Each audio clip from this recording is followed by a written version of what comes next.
बहुत लोग खुश नहीं दिख रहे। कितना लोग आनंदित और मगन है प्रभु में? बोलो हालेलुया, बोलो यीशु मसीह की हालेलुया। परमेश्वर की उपस्थिति में आनंद की भरपूरी है।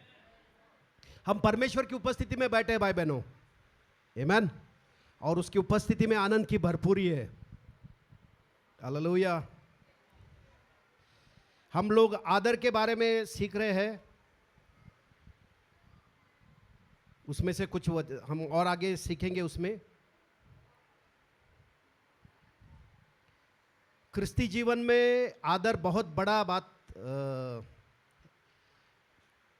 बात है। आमीन। जो व्यक्ति, जो क्रिस्ती व्यक्ति है, जो परमेश्वर से जन्मा है और जो परमेश्वर को आदर करता है पूरे दिल से, वही व्यक्ति है वो सबको आदर करेगा। जो व्यक्ति परमेश्वर से पूरे हृदय से प्रेम करता है वही व्यक्ति है वो बाकी लोगों से भी सब ऐसे ही प्रेम करेगा। आमीन। जो परमेश्वर का आदर करता है वो दूसरों का आदर करेगा। जो परमेश्वर का आदर नहीं करता वो किसी का भी आदर नहीं करता। हालेलुया।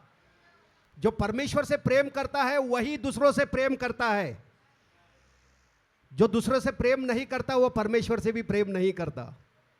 हालेलुया। समझ में आ रहा है क्या? मत्ती का 15वां अध्याय और 8 में अगर हम पढ़ते हैं,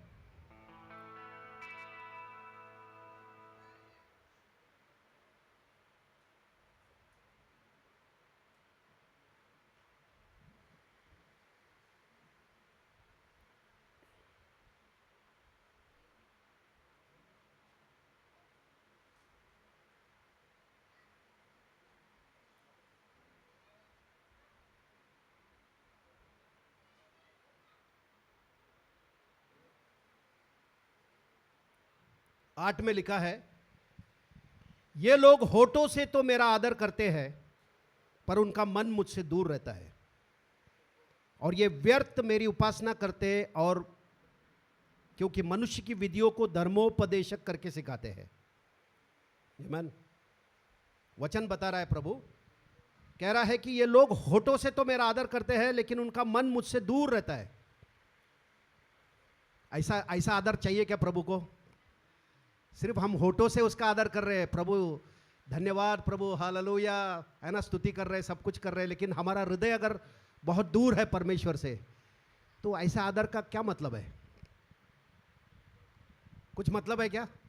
सुनने को अच्छा लगेगा लोगों को, लेकिन परमेश्वर रिसीव नहीं करता उसको। परमेश्वर ग्रहण नहीं करता। परमेश्वर हृदय से जो आदर करता है उस आदर को ग्रहण करता है। जो लोग उसको पूरे हृदय से आदर करते हैं उनको वो रिसीव करता है। कैन और आबेल दोनों ने अर्पण चढ़ाया परमेश्वर को। आमीन। आबेल ने, है ना, बढ़िया से बढ़िया जो भी उसके पास था पहला उठा लेकर आया और परमेश्वर को उसने अर्पण चढ़ाया, और बाइबल कहता है कि परमेश्वर ने उसको ग्रहण किया। लेकिन कैन भी आया, उसने भी अर्पण लेकर आया, लेकिन परमेश्वर ने उसको ग्रहण नहीं किया। समझ में आ रहा है क्या?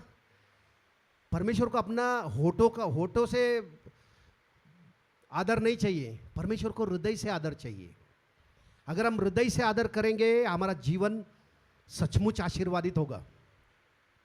आज हम देखेंगे दो प्रकार के लोग हैं जो, है ना, प्रभु में आते हैं। दो प्रकार के लोग हैं।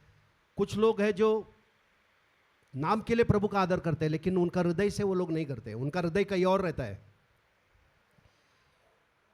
तो ऐसे दो लोगों के बारे में हम लोग देखते हैं आज।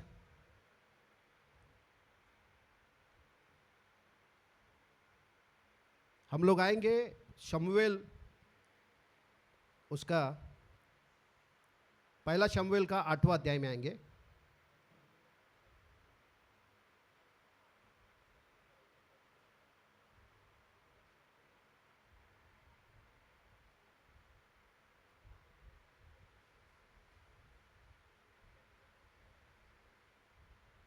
यहां पर हम देखते हैं पहला शमूएल का 8वां अध्याय में कि शमूएल एक नबी था, परमेश्वर का चुना हुआ नबी था, लेकिन वो अपने बच्चों को प्रभु में बढ़ा नहीं पाया। जैसा वो प्रभु के भय में चलता था, प्रभु का आदर हृदय से करता था, वैसे वो अपने बच्चों को तैयार नहीं कर पाया। पहला वचन में लिखा है, 8वां अध्याय का पहला वचन, पहला शमूएल का 8वां अध्याय पहला वचन में लिखा है, जब शमूएल बूढ़ा हुआ तब उसने अपने पुत्रों को इजराइलियों पर न्यायी ठहराया। उसके जेठे बेटे का नाम योएल और दूसरे का नाम अबियाह था। ये बेरशा में न्याय करते थे, है ना। शमूएल अभी बूढ़ा हो गया था, है ना। इतना साल उसने इज़राइल में न्यायी के जैसा काम किया, सबका ईमानदारी से काम किया, किसी का लालच नहीं किया, किसी से, है ना, गलत तरीके से पैसा लेकर न्याय को बिगाड़ा नहीं, लेकिन, है ना, परमेश्वर का भय और परमेश्वर का आदर करते हुए उसने सच्चाई से न्याय किया, धार्मिकता से न्याय किया। लेकिन उसके बच्चों को वो ट्रेन नहीं कर पाया और उसने बूढ़ा होने की वजह से उसने अपने बेटों को न्यायी नियुक्त कर दिया, ऐसा लिखा है। इजरायलियों पर न्यायी ठहराया। बड़े बेटे का नाम योएल और दूसरे छोटे का नाम अबियाह था। ये बेरशिबा में न्याय करते थे। तीसरा वचन कहता है, परंतु उसके पुत्र उसकी राह पर न चले, है ना। जैसा शमूएल परमेश्वर के रास्ते पे चलता था, परमेश्वर के भय में चलता था, परमेश्वर के धार्मिकता में चलता था, सच्चाई में चलता था, वैसे उसके बच्चे उसके रास्ते पे नहीं चले, है ना। परंतु उसके पुत्र उसकी राह पर न चले, अर्थात लालच में आकर घूस लेते और न्याय बिगाड़ते थे, है ना। गलत तरीके से वो लोग काम करते थे। इसके पहले एलिया करके जो था याजक, उसके भी बेटों के बारे में लिखा है कि वो लोग तो इससे भी भयंकर काम करते थे। वो कले से, मतलब मंदिर के अंदर ही व्यभिचार करते थे, वहाँ पर ही वो गुंडागर्दी करते थे, है ना। हमारा इधर पीढ़ी पीढ़ी से ये है, हक है, ऐसा करके मटन, है ना, बिना बॉईल करने के बाद लेना था, लेकिन वो पहले ही ले लेते थे, छीन लेते थे वो। तो इस तरह का गलत तरीके से वो लोग करते थे। और बाइबल में प्रभु कहता है कि तू अपने बेटों का, एली से प्रभु कह रहा है कि तू मुझसे ज्यादा अपने बेटों को आदर कर रहा है। आमीन। इसलिए प्रभु बोला कि तेरे घराने में से कोई आगे, है ना, ये काम में नहीं आएगा, और तेरा घराने में कोई बुढ़ापा नहीं देखेगा, और तेरा घराना खत्म हो गया। उसके बाद शमूएल को प्रभु ने चुना। आमीन। शमूएल को चुना। शमूएल एकदम ईमानदारी से उसने भी काम किया, लेकिन वो अपने बच्चों को ट्रेन नहीं कर पाया। लेकिन हमारे साथ ऐसा नहीं होगा। हालेलुया। बोलो, मेरे साथ ऐसा नहीं होगा। मैं भी परमेश्वर के रास्ते पर चलूंगा, मेरे बच्चे भी उसके मार्ग में चलेंगे। हालेलुया। हम भटकने वाले नहीं हैं। बोलो भाई, बोलो।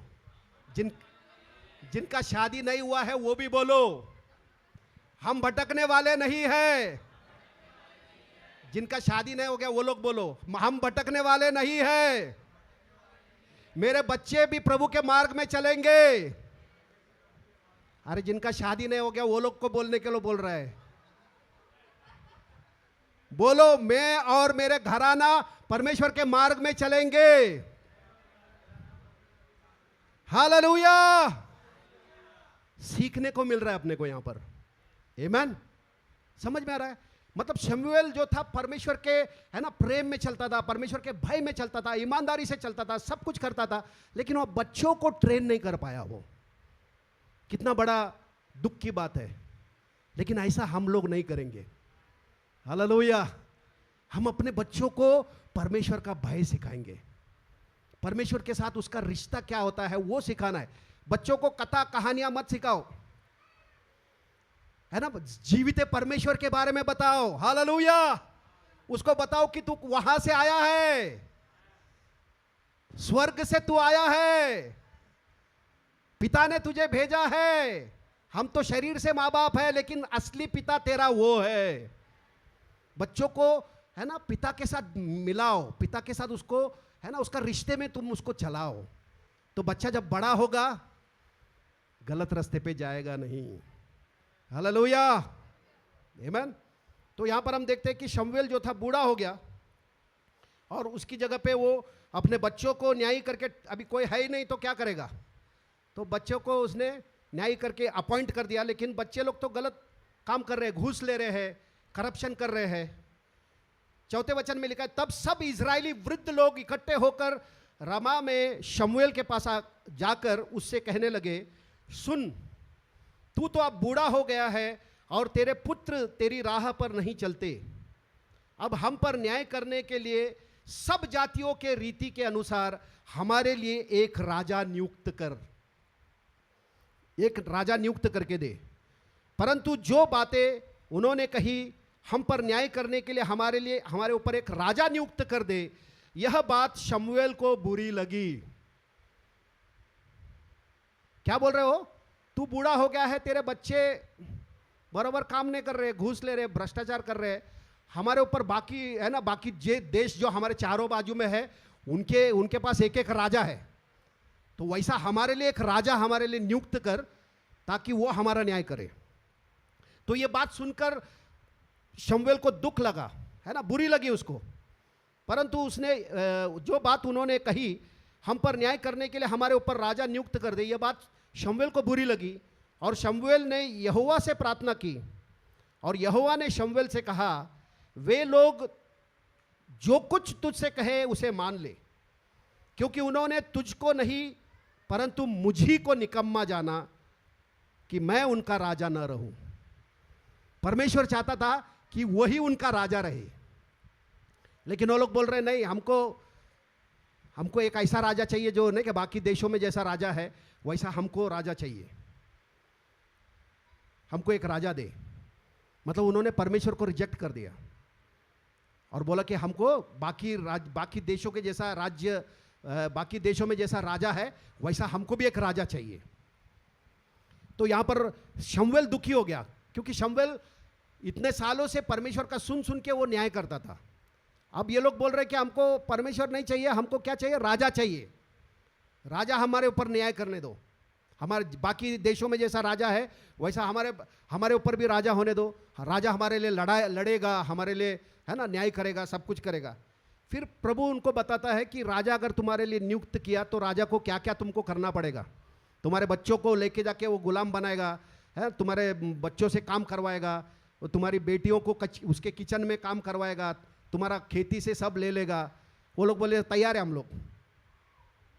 मतलब परमेश्वर तू नहीं चाहिए हमको, कोई तो आदमी चाहिए। हालेलुया, समझ में आ रहा है? मतलब परमेश्वर नहीं चाहिए लेकिन दूसरा कोई तो चाहिए, है ना, बाकी जैसे देशों में है वैसा हमको भी एक राजा चाहिए। ऐसा करके उन्होंने परमेश्वर को ठुकरा दिया। अब हम लोग आगे देखते हैं 9वें वचन में, यहां पर लिखा है, पहले वचन से अगर हम पढ़ते हैं, यहां पर लिखा है, बिन्यामीन के गोत्र में कीश नामक एक पुरुष था जो अपीह के पुत्र बकोरत का परपोता और सरोर का पोता और अबीएल का पुत्र था।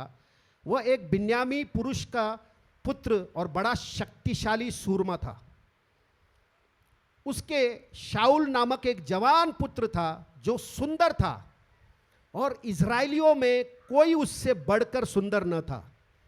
वह इतना लंबा था कि दूसरे लोग उसके कंधे तक आते थे। कैसा राजा नियुक्त किया? बहुत सुंदर था वो, पूरा इजराइल में ऐसा सुंदर था और बहुत ऊंचा था, उसके कंधे तक भी पूरा इजराइल में कोई आता नहीं था। ऐसे को देखकर परमेश्वर ने उसको राजा नियुक्त किया। आमीन। मैं पूछ रहा था, परमेश्वर से बात कर रहा था, मैं बोला परमेश्वर तुझे जब पता था कि ये शाऊल जिसको तूने राजा बनाया ये आगे जाके धोखा देने वाला है तेरे को, फिर तूने क्यों चुना इसको? डायरेक्ट डेविड को चुनने का था ना। मैं पूछते गया, फिर प्रभु ने मुझे बताया। प्रभु ने बोला राजा मैंने इनको देने का बात नहीं किया, इन्होंने राजा मांगा। हालेलुया। तो ये लोग जैसा देखते हैं वैसा ही मैंने राजा इनको दिया। हालेलुया। कैसा राजा देख रहे हैं? हट्टा कट्टा, सुंदर, बड़ा, है ना, फिजिकल में एकदम अट्रैक्टिव। मनुष्य बाहर से देखता है तो मनुष्यों ने बाहर से देखा, अरे ये सबसे अच्छा है, सुंदर है, टॉल है, यही हमारा राजा है। परमेश्वर ने बोला ठीक है, इसको मैं राजा बनाता हूं। तो परमेश्वर ने शाऊल को लोगों के लिए राजा बनाया। हालेलुया। समझ में आ रहा क्या? लीडर जो है वो लोगों का लीडर है या परमेश्वर का लीडर है? बहुत इंपॉर्टेंट है। समझ में आ रहा है? लोगों ने मांगा करके लोगों के हिसाब से परमेश्वर ने राजा उनको दे दिया, है ना। परमेश्वर ने उसको अभिषेक भी किया, बाइबल कहता है। उसके हृदय को भी परमेश्वर ने बदल दिया, लेकिन फिर भी उसने वही गड़बड़ किया जो, क्योंकि लोगों ने चरित्र को देखा नहीं। चरित्र लोगों को मालूम, मतलब चरित्र से कुछ लेना देना नहीं था, उनको सिर्फ बाहर से देखते हैं। समझ में आ रहा क्या? तो जैसा मांगा परमेश्वर ने उनको वैसा दे दिया। तब मेरे को समझ में आ रहे, ऐसा किया क्या प्रभु ने? हालेलुया। समझ में आ रहा है क्या? बाद में जब सॉल फेल हो गया, फिर परमेश्वर, है ना, हम जाएंगे वहां पर, शमूएल का 13वां अध्याय,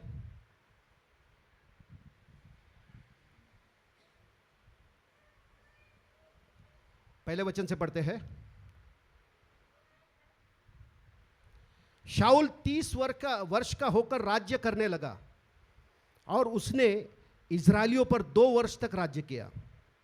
फिर शाऊल ने इजरायलियों में से 3000 पुरुषों को अपने लिए चुन लिया और उनमें से 2000 शाऊल के साथ मिकमाश में और बेतेल के पहाड़ पर रहे और 1000 योनातन के साथ बिन्यामीन के गीबा में रहे, और दूसरे सब लोगों को उसने अपने अपने डेरे में जाने को विदा किया। तब योनातान ने फलिस्तियों की उस चौकी को जो गेबा में थी मार दिया, और इसका समाचार फलिस्तियों के कानों पे पड़ा। तब शाऊल ने सारे देश में नरसिंगा फुकवा कर यह कहला भेजा, हिब्री लोग सुनो। और सब इजरायलियों ने यह समाचार सुना कि शाऊल ने फिलिस्तियों की चौकी को मारा, और यह भी कि फिलिस्ती इजराइल से घृणा करने लगे। तब लोग शाऊल के पीछे चलकर गिलगाल में इकट्ठा हो गए। फलिस्ती इजराइल से युद्ध करने के लिए इकट्ठे हो गए, अर्थात 30,000 रथ, 600 सवार और समुद्र तट के रेत के कणों के समान लोग इकट्ठे हुए, और बेतावेन के पूर्व की ओर जाकर मिशमाश में छावनी डाली। जब इजरायली पुरुषों ने देखा कि हम सकेती में पड़े हैं और सचमुच लोग संकट में पड़े थे, तब वे लोग गुफाओं, झाड़ियों, चट्टानों और गड़ियों और गड्ढों में जा छिपे। और कितने हिब्री यर्दन पार होकर गाद और गिलाद के देशों में चले गए, परंतु शाऊल गिलगाल में ही रहा, और सब लोग थरथराते हुए उसके पीछे हो लिए। वह शमूएल के ठहराए हुए समय अर्थात 7 दिन तक बाट जोता रहा, परंतु शमूएल गिलगाल में न आया, और लोग उसके पास से इधर उधर होने लगे। तब शाऊल ने कहा, होम बलि और मेल बलि मेरे पास ले आओ। तब उसने होम बलि को चढ़ाया। जैसे ही वह होम बलि को चढ़ा चुका, तो क्या देखता है कि शमूएल आ पहुंचा, और शाऊल उससे मिलने और नमस्कार करने को निकला। शमूएल ने उससे पूछा, तूने यह क्या किया? है ना, उसको अर्पण चढ़ाने के लिए शमूएल के लिए रुकना था, लेकिन शमूएल आने में देर कर रहा करके इसने बोला, अभी क्या करूं मैं? तो खुद ही उसने अर्पण चढ़ा दिया परमेश्वर को। और जैसे ही चढ़ाया तो लिखा है कि शमूएल सामने आया। शमूएल ने पूछा उससे, तूने ये क्या किया? शाऊल ने कहा, जब मैंने देखा कि लोग मेरे पास से इधर उधर को चले जाते हैं, तो और तू ठहराए हुए दिनों के भीतर नहीं आया और फलिस्ती मिशमाश में इकट्ठा हुए, तब मैंने सोचा कि फलिस्ती गिलगाल में मुझ पर अभी आ पड़ेंगे, और मैंने यहोवा से विनती भी नहीं की, अतः मैंने अपनी इच्छा न रहते हुए भी होम बलि चढ़ाया। मतलब क्या बोल रहा, मेरा इच्छा नहीं था, लेकिन फिर भी मैंने देखा कि अभी ये फलिस्ती लोग मेरे ऊपर आके अटैक करेंगे, है ना, लोग भी इधर उधर जा रहे हैं, है ना, तो मैंने न चाहते हुए भी मेरे को होम बलि करना पड़ा। शमूएल ने शाऊल से कहा, तूने मूर्खता का काम किया है ना, तूने मूर्खता का काम किया है, तूने अपने परमेश्वर यहोवा की आज्ञा को नहीं माना। नहीं तो यहोवा तेरा राज्य इजरायलियों के ऊपर सदा स्थिर रखता। मतलब वो लोगों का नेता था, लोगों का राजा था, वो परमेश्वर से उसको कुछ लेना देना नहीं था। लोगों को खुश करने के लिए वो सब चीजें कर रहा था। वो देख रहा था कि लोग अरे इधर उधर जाने लगे तो तुरंत वो बलिदान करने लगा। मतलब परमेश्वर के लिए उसको कोई आदर नहीं था। परमेश्वर ने उसको राजा बना दिया, बस वो उस राजा बनने के बातों को बहुत पकड़ के रख लिया उसने, और अपना मनमानी तरीके से वो सब कुछ करने लगा। तो लीडर ऐसा होना चाहिए क्या? ऐसा लीडर रहेगा तो ज्यादा चलेगा नहीं वो लंबा। आमीन।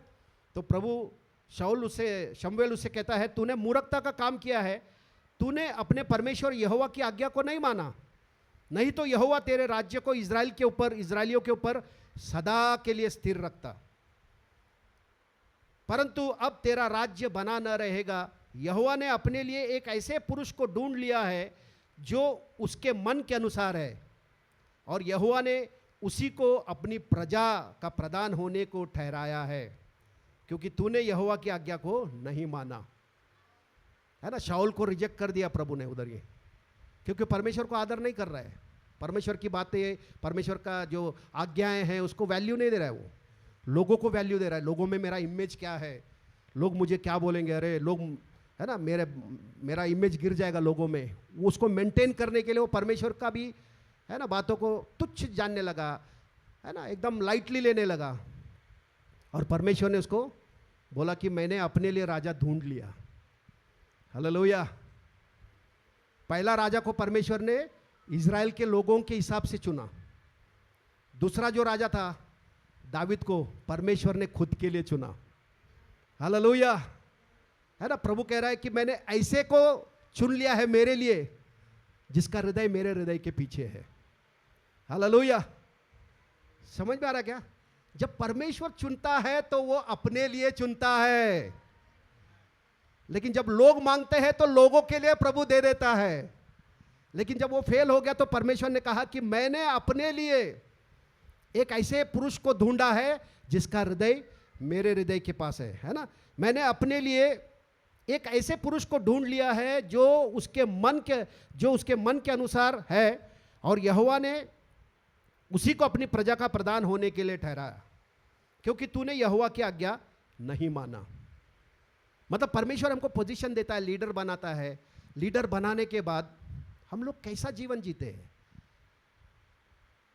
बहुत महत्व है। बहुत लोग लीडर बनना चाहते हैं, बहुत लोग, है ना, स्टेज पे आना चाहते हैं बहुत लोग, लेकिन तुम्हारा जीवन प्रभु के लिए है क्या? तुम्हारा हृदय प्रभु के लिए है क्या? समझ में आ रहा है क्या? तुम दिखाने के लिए कर रहे हो या सचमुच तुम्हारा हृदय प्रभु के लिए है? बहुत मैटर करता है। परमेश्वर का अभिषेक आता है, परमेश्वर अभिषेक करके लोगों को खड़ा करता है मिनिस्ट्री में, लेकिन तुम्हारा हृदय प्रभु के लिए है क्या? उसके राज्य के लिए है क्या? उसको आदर करते हो क्या? उसके वचन को सुनकर थरथराते हो क्या? उसके वचन को कीमत देते हो क्या? यह महत्व है। या उसके वचन को तुच्छ समझते हो? चलता है, संडे को लेट गया तो भी चलता है, कभी कभी डांडी मारा तो भी चलता है। क्या कर रहे हो? होठों से स्तुति कर रहे हो, लेकिन हार्ट है क्या? समझ में आ रहा है? मीटिंग्स कहीं रहता है, जाने के लिए हम लोग तैयार नहीं रहते, लेकिन पिकनिक बोलो, मर मर के उठ के इधर से उधर से नहीं होता है। जाओ दे कामाला, मेरे को निकाल भी दिया काम से चलेगा, लेकिन मैं पिकनिक जा रहा है। मीटिंग बोला तो नहीं बाबा, छुट्टी नहीं मिलता। अरे छोड़ना ऐसा काम। समझ में आ रहा है क्या? सोने वालों जाग जाओ। हालेलुया। परमेश्वर से बढ़कर कोई हमारे लिए नहीं होना चाहिए। न नौकरी, न पैसा, न रिश्ता, हर बात से बड़ा प्रभु होना चाहिए हमारे लिए। समझ में आया? ऐसा अगर तुम्हारा हृदय है, तुम एक अच्छा लीडर बनोगे, तुम लोगों को प्रभु के पास लाओगे, प्रभु के साथ मेल मिलाप उनका करोगे। हालेलुया।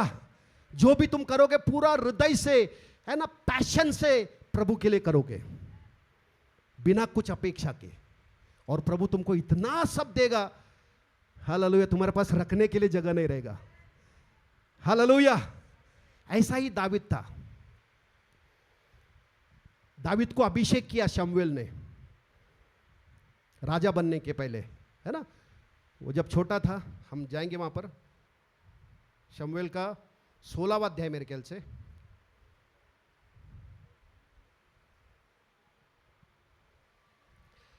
सोलहवां अध्याय में लिखा है, यहोवा ने, पहला वचन से, 16वां अध्याय पहला वचन, यहोवा ने शमूएल से कहा, मैंने शाऊल को इज़राइल पर राज्य करने के लिए तुच्छ जाना है, तू कब तक उसके विषय विलाप करता रहेगा?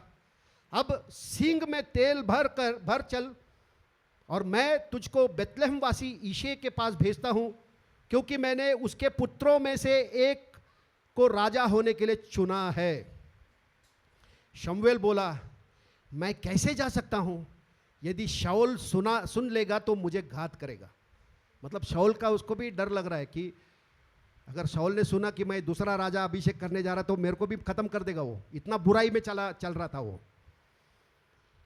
यहोवा ने कहा, एक बछिया साथ ले जाकर कहना, मैं यहोवा के लिए यज्ञ करने को आया हूं, और यज्ञ में ईशे को न्योता देना, तब मैं तुझे बता दूंगा कि तुझको क्या करना है, और जिसको मैं तुझे बताऊंगा उसी का मेरी ओर से अभिषेक करना।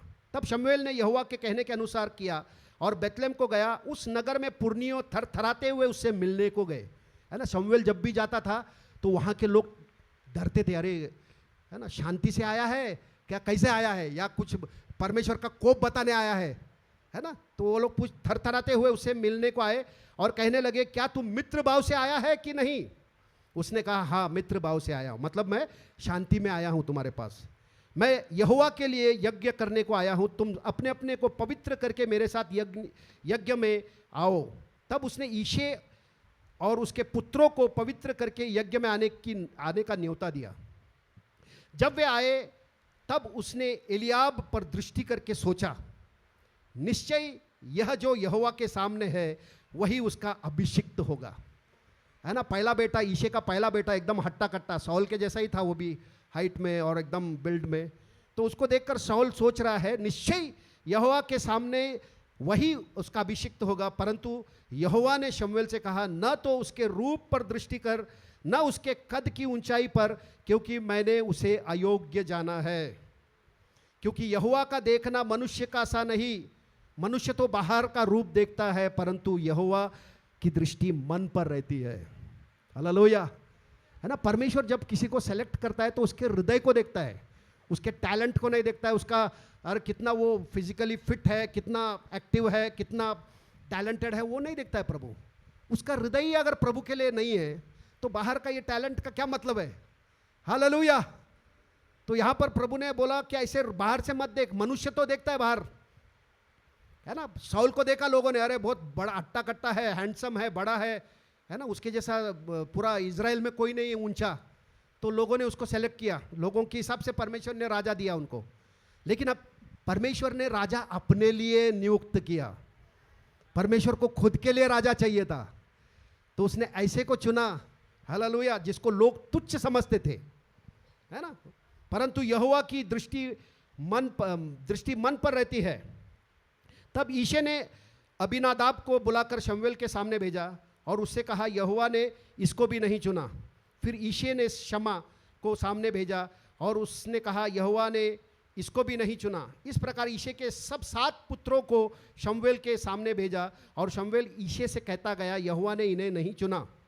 तब शमूएल ने ईशे से कहा, क्या सब लड़के आ गए? वह बोला, नहीं, छोटा तो रह गया और वह भेड़ बकरियों को चरा रहा है। मतलब उसका बाप भी उसको कीमत नहीं देता था, है ना। वो बोला, अरे ये तो छोटा है, भेड़ बकरियों को, उसको कंसीडर भी नहीं किया उसने, उसके पिताजी ने। लेकिन शमूएल बोल रहा है कि और कोई है क्या? वो बोलता, हाँ, एक छोटा है जो भेड़ बकरियों को वहां पर चरा रहा है। शमूएल ने ईशे से कहा, उसे बुलवा भेज, क्योंकि जब तक वह यहाँ न आए तब तक हम खाने को न बैठेंगे। मतलब सब लोग उसके आदर में खड़े हो गए, सबको खड़ा करके रखा उसने, बोला जब तक वो नहीं आता है तब तक कोई बैठेगा नहीं। आमीन। क्योंकि जब तक वह न आए तब तक हम खाने को न बैठेंगे। तब वह उसे बुलाकर भीतर ले आया। उसके तो लाली झलकती थी और उसकी आंखें सुंदर और रूप सुडौल था। तब यहोवा ने कहा, उठकर इसका अभिषेक कर, यही है। हालेलुया। है ना, बच्चा था छोटा, लाली भी झलक रही थी उसकी और प्रभु बोल रहा यही है, इसको जाके उठ के अभिषेक कर। हालेलुया। तब शमूएल ने अपना तेल का सींग लेकर उसके भाइयों के मध्य में उसका अभिषेक किया और उस दिन से लेकर भविष्य को यहोवा का आत्मा दाऊद पर बल से उतरता रहा। तब शमूएल उठकर रामा को चला गया। हालेलुया। परमेश्वर चुनता है ना, ऐसे लोगों को चुनता है जो उसके लिए है, जिनका हृदय उसके लिए धड़कता है, जिनका मन उसके बारे में सोचता है, जिनका हृदय उससे प्रेम करता है, उसका भरोसा करता है। ऐसे लोग चाहिए परमेश्वर को। ऐसे लोगों को प्रभु यूज करना चाहता है, ऐसे लोगों को खड़ा करना चाहता है मिनिस्ट्री में, जो अपने बारे में नहीं सोचते, वो सिर्फ और सिर्फ प्रभु के बारे में सोचते हैं। वो राजा बन गया, अगर आगे हम देखेंगे है ना, दाऊद का जीवन को देखेंगे, वो राजा बन गया, लेकिन उसको राजा बनने के ऊपर मन भी नहीं लगाया उसने। जब संदूक आ रहा था, वो है ना ऐसे नाच रहा था कि है ना, खुशी होकर नाच रहा था, वो झूम झूम कर नाच रहा था। उसकी पत्नी को बुरा लगा, ऊपर से देख रही थी वो, लेकिन उसको बुरा नहीं लगा क्यों, उसका हृदय परमेश्वर के ऊपर था। परमेश्वर ने राजा बनाए करके एक्साइटेड नहीं था वो, उसका हृदय परमेश्वर से प्रेम करता था, है ना। वो जानता था कि परमेश्वर मेरे साथ है, वो मेरा है ना चरवाहा है, मुझे किसी बात की घटी नहीं होगी, वो मुझे हरी हरी चराइयों में चराता है, मेरे हाथों को युद्ध करना सिखाता है। ऐसा जिगरी उसका है ना प्रभु के साथ रिश्ता था। हालेलुया। ऐसा ही हमारा भी है, बोलो ऐसा ही मेरा भी है। मेरा हृदय भी मेरे पिता के साथ है। जिन लोगों का नहीं है वो लोग बोलो भाई आज हो जाएगा। हालेलुया। मसीह के साथ अगर तुम्हारा जीवन एक हो गया है, तुम्हारा हृदय अगर उससे प्रेम कर रहा है, तुम सचमुच आशीर्वादित हो। तुम हृदय से अगर प्रभु की आराधना कर रहे हो, है ना, हृदय से उसको आदर कर रहे हो, अकेले में, तुम आशीर्वादित हो। तुमको किसी अच्छी चीज की घटी नहीं होगी। जंगल में भी तुम जाओगे, तुमको पानी मिलेगा पीने के लिए, रोटी मिलेगी तुमको वहां पर। क्यों? क्योंकि तुम परमेश्वर से प्रेम करने वाले लोग हो, तुम्हारा हृदय उसके लिए धड़क रहा है। हालेलुया। तुम्हारा सर का एक बाल भी जमीन पर नहीं गिरेगा। ऐसे तुमको संभालने वाला परमेश्वर है। ऐसों को खोजता है परमेश्वर, बहुत मुश्किल से मिलते हैं। बोलो मैं मुश्किल से मिला हूं प्रभु को। हालेलुया। ऐसे अगुवों को ढूंढ रहा है प्रभु, जो है ना आत्मा में, सच्चाई में, पूरा हृदय से है ना परमेश्वर के लिए जी रहे हैं। उन लोगों को प्रभु ने अलग किया है। हालेलुया। आज यहां पर जो ऑर्डिनेशन हो रहा है, ऐसों को प्रभु ने अलग करके रखा है। हालेलुया। समझ में आ रहा है क्या? और बहुत सारे इसमें है कांग्रीगेशन में, उनको भी प्रभु अलग करने वाला आने वाले समयों में तैयार कर रहा है प्रभु। हालेलुया। जो लोग हृदय से परमेश्वर को आराधना करते हैं और हृदय से परमेश्वर को है ना आदर करने वाले लोग हैं, वो लोग अलग लोग हैं। उनका चाल अलग होता है, उनकी बातें अलग होती है, उनका देखने का अंदाज अलग होता है। हालेलुया। समझ में आ रहा है क्या भाई? वो लोग अलग बात करते हैं। हम देखेंगे कैसी बात करते हैं।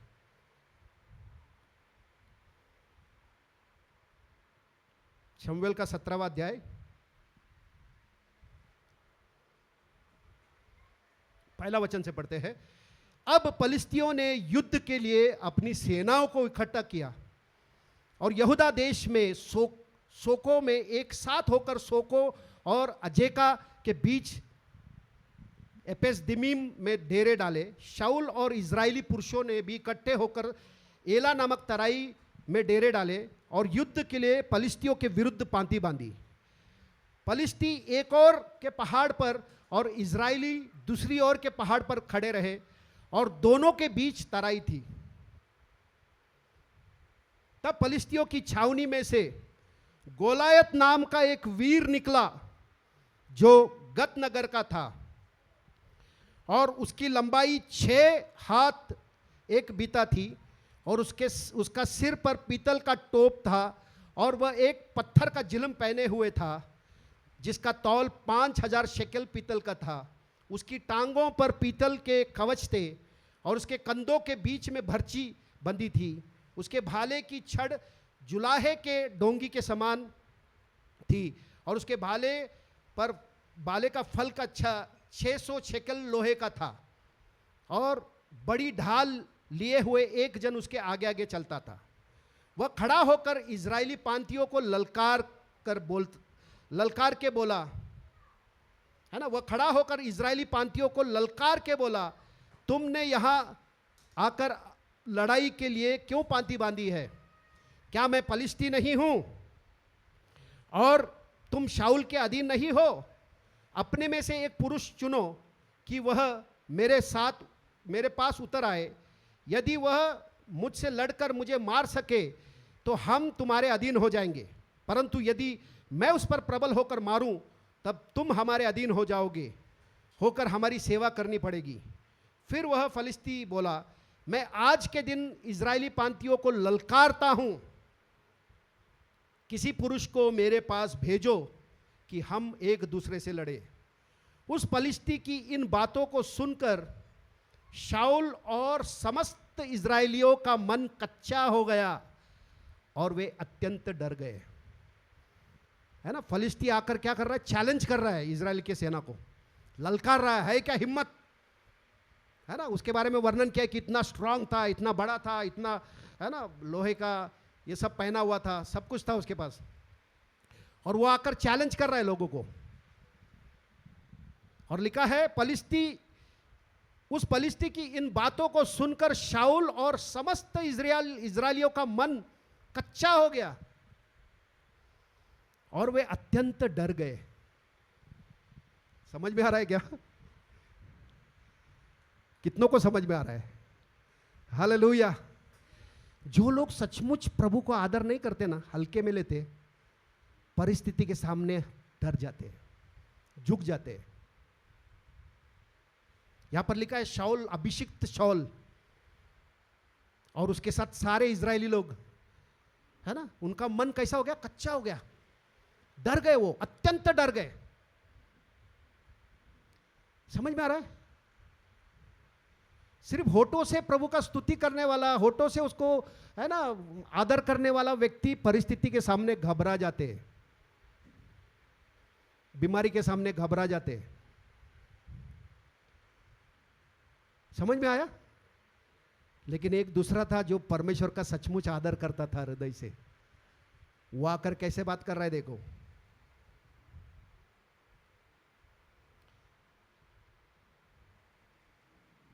बीस से अगर हम पढ़ते हैं, अतः दाऊद सवेरे उठ भेड़ बकरियों को किसी रखवाले के हाथ में छोड़कर ईशे की आज्ञा के अनुसार उन वस्तुओं को लेकर चला, और जब सेना रणभूमि को जा रही थी और उस संग्राम के लिए ललकार रही थी, उसी समय वह गाड़ियों के पड़ाव पर पहुंचा। तब इजरायलियों और फलिस्तियों ने अपनी अपनी सेना आमने सामने करके पांति बांधी। दाऊद अपनी सामान रख के रखवाले के पास हाथ में छोड़कर रणभूमि में दौड़ा और अपने भाइयों के पास जाकर उनका कुशल क्षेम पूछा। वह उनके साथ बातें कर ही रहा था कि फलिस्ती की पांतियों में से वह वीर अर्थात गतवासी गोलायत नामक वह फलिस्ती योद्धा चढ़ आया और पहले किसी बातें कहने लगा, और दाऊद ने उन्हें सुना। उस पुरुष को देखकर सब इजरायली अत्यंत भय खाकर उसके सामने से भागे। है ना, शाऊल जो अभिषिक्त शाऊल था, उसके साथ सेना थे, उसका चैलेंज को सुनकर, उसका धमकी को सुनकर सब डर के भाग रहे। दाऊद ने भी सुना। फिर इजरायली पुरुष कहने लगे, क्या तुमने उस पुरुष को देखा है जो चढ़ा आ रहा है? निश्चय वह इजरायलियों को ललकारने को चढ़ा आता है, और जो कोई उसे मार डालेगा उसको राजा बहुत धन देगा और अपनी बेटी का विवाह उससे कर देगा, और उसके पिता के घराने को इज़राइल में स्वतंत्र कर देगा। तब दाऊद ने उन पुरुषों में से जो उसके आसपास खड़े थे, जो उस फलिस्ती को मारकर इजरायली के नाम धराई को दूर करेगा, उसके लिए क्या किया जाएगा? वह खतना रहित फलिस्ती क्या है कि जीवित परमेश्वर की सेना को ललकारे। बाकी लोग सुनकर डर गए, लेकिन ये बोल रहा है कि ये खतना रहित फलिस्ती ये कौन है जो है ना जीवित परमेश्वर की सेना को ललकारने वाला? ये कौन है? जो लोग सचमुच परमेश्वर से है ना, परमेश्वर को हृदय से आदर करते हैं, परमेश्वर के साथ गहरा रिश्ते में चलते हैं, परमेश्वर के भय में चलते हैं, वो किसी भी चैलेंज से नहीं डरते। हालेलुया। दुश्मन कितना बड़ा आकार का है, कैसी परिस्थिति है, कैसा बीमारी महामारी है, कोरोना वायरस है, ये है वो है, किसी चीज से वो लोग नहीं डरते। हालेलुया। उनकी बातें अलग रहती है। वो बोलते ये बीमारी है क्या, ये महामारी है क्या? लेकिन जो हल्के से आदर करते हैं, सिर्फ होठों से आदर करते हैं, हृदय उनका दूर रहता है, वो लोग परिस्थिति आया तो घबरा जाते हैं, क्योंकि उन्होंने प्रभु को हृदय दिया ही नहीं। समझ में आ रहा है क्या? प्रभु की बातों को जो हल्के में लेते हैं, परिस्थिति के सामने घुटना टेक देते हैं, डर जाते हैं। लेकिन जो सचमुच में परमेश्वर को आदर करते हैं, हृदय से जो प्रभु को खोजते हैं, हृदय से जो प्रभु का भय में चलते हैं, वो हर परिस्थिति में खड़ा होकर उसको डिफेंड करते हैं। हालेलुया। गोलियत को देखा नहीं उसने, गोलियत बहुत बड़ा था, उसके बारे में वर्णन किया, ऐसा था वैसा था, उसको कंसिडर ही नहीं किया उसने। लेकिन शाऊल बाकी सेना कंसिडर करके डर रहे वो, और इतना बड़ा है। जब हम परमेश्वर को आदर करते हैं ना पूरा हृदय से, हमारी आंखें इन सब चीजों के लिए बंद हो जाती है और दूसरे चीजों के लिए खुल जाती है। हालेलुया। स्वर्ग में हम देखने लगते हैं, है ना, स्वर्ग दूतों को देखने लगते हैं, परमेश्वर का जो है ना स्पिरिचुअल रेल्म हमारे लिए खुल जाता है। परिस्थिति छोटी दिखाई देने लगती है, बीमारी छोटी दिखने लगती है, परमेश्वर के सामने सब चीजें फीकी लगने लगती है, और तुमको परिस्थिति में हर परिस्थिति से बड़ा परमेश्वर दिखाई देने लगता है। और उसको जब ऐसा बड़ा देखते हो तो तुम्हारी बातें भी बड़ी हो जाती है। हालेलुया। तुम उसका चैलेंज को नहीं सुनते हो, तुम उसको सुनाते हो। बीमारी का तुम नहीं सुनते हो, बीमारी को तुम सुनाते हो। परिस्थिति का तुम नहीं सुनते हो, परिस्थिति को तुम सुनाते हो। हालेलुया। लेकिन तुम अगर हृदय से परमेश्वर का आदर नहीं कर रहे हो तो परिस्थिति का तुम सुनोगे। वो आके डराएगा, हाँ बाबा ठीक है, डॉक्टर के पास जाने का, अच्छा अब भी जा रहा। समझ में आ रहा क्या?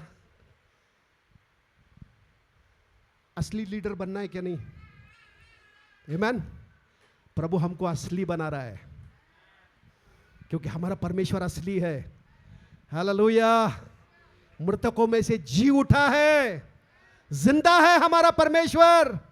हम जिंदा परमेश्वर के जिंदा बच्चे हैं, उसके आत्मा से जन्मे हैं, असली है, नकली नहीं है हमारे अंदर। आमीन। तो आज प्रभु हमको जागरूक कर रहा है ना? हमारे अंदर है टाइम, हाँ, और 15 मिनट्स है, ठीक है। समझ में आ रहा है? यहां पर समझ में आया है ना? तो मैं आप लोगों को एनकरेज करना चाहता हूं कि हृदय से प्रभु को प्रेम करो, हृदय प्रभु के ऊपर लगाओ, हर चीज से बड़ा परमेश्वर को देखो। तुम्हारे जीवन में सबसे महत्वपूर्ण कोई व्यक्ति अगर है तो वो परमेश्वर होना चाहिए। उसके बाद तुम्हारी नौकरी, उसके बाद तुम्हारे बच्चे, उसके बीवी, सेकंड उनको बाद में रखो, पहला परमेश्वर को रखो। हालेलुया। तुम्हारी बातचीत बदल जाएगी, तुम्हारा सोच विचार बदल जाएगा। हालेलुया। तुम अलग बात करने लगोगे, तुम्हारी बातें को नॉर्मल व्यक्ति नहीं समझ पाएगा, वही समझेगा जो तुम्हारे जैसा है। हालेलुया। वो कनेक्ट करने लगेगा तुम्हारे साथ। हालेलुया। लेकिन जिसका हृदय नहीं है वो नहीं समझ पाएगा तुमको। बोलेगा नहीं, क्या बात कर रही है, ऐसा थोड़ी रहता। हालेलुया, समझ में आ रहा है क्या? आज हम सबको वैसा प्रभु बना रहा है ना? हम सबका हृदय प्रभु के लिए है। ये कलसिया को प्रभु तैयार कर रहा है, यहां पर खड़े कर रहा है लोगों को, हालेलुया, जो हृदय से प्रभु की सेवा करेंगे, पूरे, है ना, पूरा पूरा जीवन समर्पण करके प्रभु की सेवा करेंगे, है ना? ऐसों को प्रभु तैयार कर रहा है, जो सचमुच सिर्फ मुंह से आदर नहीं करेंगे, हृदय से आदर निकलता है, हृदय से वो प्रभु को अपना दशमांश दे रहे हैं, विश्वास से दे रहे हैं, है ना? देना है करके नहीं, या है ना, जानकर दे रहे हैं, विश्वास से कह रहे हैं कि ये प्रभु तू है मेरा स्रोत, ऐसा करके वो लोग दे रहे हैं। और ऐसे लोग आशीर्वादित हो रहे हैं, है ना? ऐसे लोग कंप्लेंट नहीं करते हैं, वो लोग स्तुति करते हैं, है ना? परमेश्वर को धन्यवाद करते हैं। वो लोग हर परिस्थिति में वो परमेश्वर को बड़ा देखते हैं और परमेश्वर को महिमा देने वाले लोग हैं, है ना? कभी कॉम्प्रोमाइज नहीं करते वो लोग, है ना? उनके पास लालच भी आएगा, उनके पास मोह भी आएगा, उसमें गिरते नहीं है। आमीन। ऐसों को प्रभु खड़ा कर रहा है कलीसिया में से। हालेलुया, समझ में आ रहा है क्या?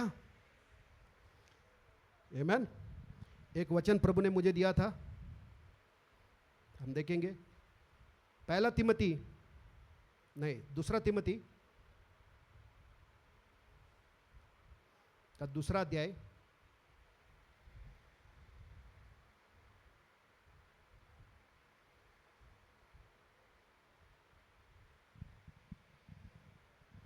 दूसरा तिमोथी का दूसरा अध्याय,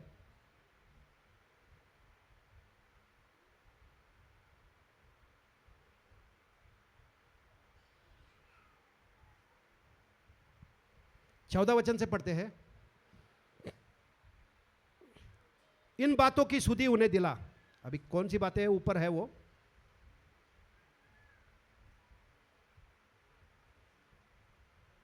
इधर से हम आगे पढ़ेंगे।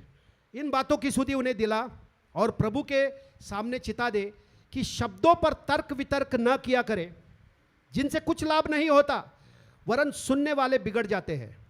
अपने आप को परमेश्वर का ग्रहण योग्य और ऐसा काम करने वाला ठहराने का प्रयत्न कर, जो लज्जित होने न पाए और जो सत्य के वचन को ठीक रीति से काम में लाता हो, है ना? पर अशुद्ध और बकवाद से बचा रहे, क्योंकि ऐसे लोग और भी अभक्ति और बढ़ते जाएंगे और उनका वचन सड़े घाव की तरह फैलता जाएगा। हुमिनियस और फिलेतुस उन्हीं में से है, जो यह कहकर कि पुनरुत्थान हो चुका है, सत्य से भटक गए हैं और कितनों के विश्वास को उलट पुलट कर देते हैं, है ना? उस समय भी पौल के समय में भी ऐसे झूठे भविष्यवक्ता, झूठे लोग आते थे, झूठे शिक्षक आते थे, है ना? गलत शिक्षा देते थे, पुनरुत्थान हो गया है, और बहुत सारे विश्वासी लोगों को भटका देते थे। लेकिन यहाँ पर 19 वचन में कहता है, तो भी परमेश्वर की पक्की नींव बनी रहती है और उस पर यह छाप लगी है, प्रभु अपनों को पहचानता है, और जो कोई प्रभु का नाम लेता है वह अधर्म से बचा रहे। हालेलुया। क्या लिखा है? प्रभु अपने खुद के, उसके जो लोग हैं उनको परमेश्वर पहचानता है, अपनों को पहचानता है, मतलब जो उसके है, परमेश्वर उन लोगों को पहचानता है जो उसके लोग हैं, जो सचमुच उसके हैं, उन लोगों को परमेश्वर पहचानता है। और लिखा है, जो कोई भी प्रभु का नाम लेता है वह अधर्म से बचा रहे, है ना? बुराई से बचा रहे, गलत बातों से बचा रहे। 20 वचन कहता है, बड़े घर में, है ना, परमेश्वर का घर बहुत बड़ा है, बड़े घर में न केवल सोने चांदी ही के, पर काठ और मिट्टी के बर्तन भी होते हैं, है ना? बड़े घर में क्या है? सोना चांदी के बर्तन नहीं होते हैं, लेकिन मिट्टी के भी होते हैं, लकड़ी के भी होते हैं, कोई कोई आदर और कोई कोई अनादर के लिए, है ना? अभी सोने का बर्तन रहेगा तो उसमें चिकन बिरयानी वगैरह अच्छा दिखेगा, लकड़ी के इसमें अच्छा लगेगा क्या? मिट्टी का बर्तन में अच्छा लगेगा क्या? आगे लिखा है, यदि कोई अपने आप को इनसे शुद्ध करेगा तो वह आदर का पात्र और पवित्र ठहरेगा और स्वामी के काम आएगा और हर भले काम के लिए तैयार होगा, है ना? जो अपने आप को है ना, बुराई से बचा के रख रहा है, अपने आप को, है ना, परमेश्वर के उपस्थिति में रखता है ना, अपने आप को परमेश्वर के साथ वो जोड़ लेता है, उसमें बना रहता है, ऐसा जो कोशिश करता है, लिखा है कि उसको वो आदर का पात्र बनाएगा। समझ में आ रहा है? जो उसका है, जो लोग परमेश्वर के हैं, उनको वो पहचानता है, और ऐसे लोग अधर्म से दूर होते हैं और अपने आप को शुद्ध करते हैं। उनको अशुद्ध होना नहीं अच्छा नहीं लगता, वो बुरी बातों से, हर गलत बातों से, चुगलखोर से, चुगली बातों से, दुनियादारी की बातों से अपने आप को वो अशुद्ध नहीं होने देना चाहते। उनको ऐसा घिन आता है, क्योंकि उनको प्रभु की बातों से खुशी मिलती है, वो अपने आप को अशुद्ध नहीं करना चाहते। ऐसे पात्रों को प्रभु इस्तेमाल करना चाहता है। हालेलुया। समझ में आ रहा है क्या?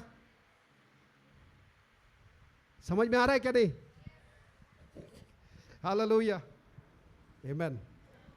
तो हम प्रभु को धन्यवाद देंगे कि प्रभु हम में से बहुत सारे लोगों को खड़ा कर रहा है ना, वचन से हम सबको शुद्ध करते जा रहा है। प्रभु परमेश्वर का वचन हमको शुद्ध करता है ना। जितना वचन हम सुनते जाएंगे, है ना, सुनने से हमारा मन शुद्ध होते जाएगा, हमारा विवेक शुद्ध होते जाएगा, है ना, हमारा सोच में परिवर्तन आएगा, हमारे विचारों में परिवर्तन आएगा, हम परमेश्वर के हिसाब से जीवन जीने लगेंगे, है ना। झूठ, फरेब, धोखा, है ना, ये सब चीज़ों से हम लोग अपने आप को अशुद्ध नहीं करेंगे, हम परमेश्वर के लिए खड़े रहेंगे, है ना, सच्ची बातों को पकड़े रहेंगे। जो बातें अच्छी है, जो बातें, है ना, आदर के योग्य है, मन भावनी है, सुहावनी है, अच्छी रिपोर्ट है, ऐसे बातों के ऊपर अपना मन लगाकर हम उसमें मनन करते रहेंगे, और प्रभु हमको, है ना, इस्तेमाल करने के लिए योग्य बनाएगा, हमको पवित्र बनाकर हमको इस्तेमाल करना चाहता है। आमीन। हम सब खड़े हो जाएंगे। स्वर्गीय पिता, हम बहुत धन्यवाद करते हैं प्रभु, इस समय प्रभु जी हम सब आपकी उपस्थिति में यहाँ पर खड़े हैं पिता। ये कलसिया को आप तैयार कर रहे हो प्रभु, और नरक के दरवाजे इसके विरोध में खड़े नहीं हो पाएंगे पिता। यहाँ पर आने वाला हर एक व्यक्ति प्रभु जी आपके लिए यहाँ पर आ रहा है प्रभु, इसके लिए हम धन्यवाद करते प्रभु। आपके वचनों को सुनकर उनका जीवन को आप बदलते जा रहे हो प्रभु। यहाँ से अगुओं को आप तैयार कर रहे हो प्रभु जी, ऐसे सेवकों को तैयार कर रहे हो प्रभु, जिनका हृदय आपके हृदय के पीछे है प्रभु, जो प्रभु आपकी इच्छा के अनुसार जीवन जीने के लिए प्रभु जी तैयार हो रहे हैं प्रभु। हालेलुया। उनके जीवन में बड़ा परिवर्तन आप ला रहे हो प्रभु, आपके वचनों से उनको शुद्ध करते जा रहे हो प्रभु, और आपका अभिषेक और आपका पवित्र आत्मा के द्वारा उनके जीवन में सामर्थ्य आप उंडेल रहे हो प्रभु। हालेलुया। आपका सामर्थ्य उनके कमजोरी में उनको बल दे रहा है प्रभु, उनके विवेक को शुद्ध करते जा रहा है प्रभु, और उनको आप तैयार करते जा रहे हो प्रभु। धन्यवाद करते प्रभु, यहाँ पर आए हुए हर एक भाई बहनों के लिए धन्यवाद पिता। जितने सारे लोग यहाँ पर आए हैं प्रभु, हर एक के ऊपर आपने पवित्र आत्मा को उंडेला है प्रभु। आपका वचन हर एक हृदय में बोया गया है प्रभु, अच्छे जमीन पर गिरकर प्रभु जी 30, 60 और 100 गुना फलवंत होने पा रहा है प्रभु। इसके लिए धन्यवाद, धन्यवाद करते प्रभु जी। ये दुनिया को बनाने से पहले ही मसीह में हमको आपने चुन लिया है पिता। हम ऐसे ही आपके पास आए नहीं प्रभु, आपने हमको चुना है प्रभु, और इसी वजह से हम आपके पास आए हैं पिता।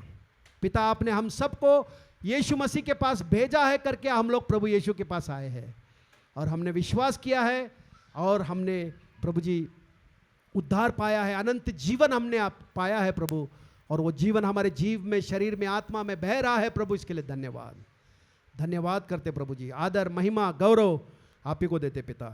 Thank you Lord. ये कलसिया में आप महान काम करने जा रहे हो प्रभु। यहाँ पर जो भी ऑर्डिनेशन अभी होने वाला है प्रभु, आपकी महान उपस्थिति में प्रभु जी हर एक जो यहाँ पर पात्र खड़े हैं प्रभु, आपने उनको चुना है प्रभु, आपने उनको माँ के गर्भ से ही चुनकर प्रभु जी आपके लिए अलग करके रखा है पिता। इसके लिए धन्यवाद, और उनके जीवन को आप इस्तेमाल कर रहे हो प्रभु। ये पात्र को आप आपके अभिषेक में, आपके सामर्थ्य में भरकर आप इस्तेमाल करने जा रहे हो पिता। हम आपको बहुत धन्यवाद देते पिता। महिमा, गौरव, आदर आप ही को देते पिता। प्रभु यीशु मसीह के नाम से हम प्रार्थना करते हैं, आमेन, आमेन।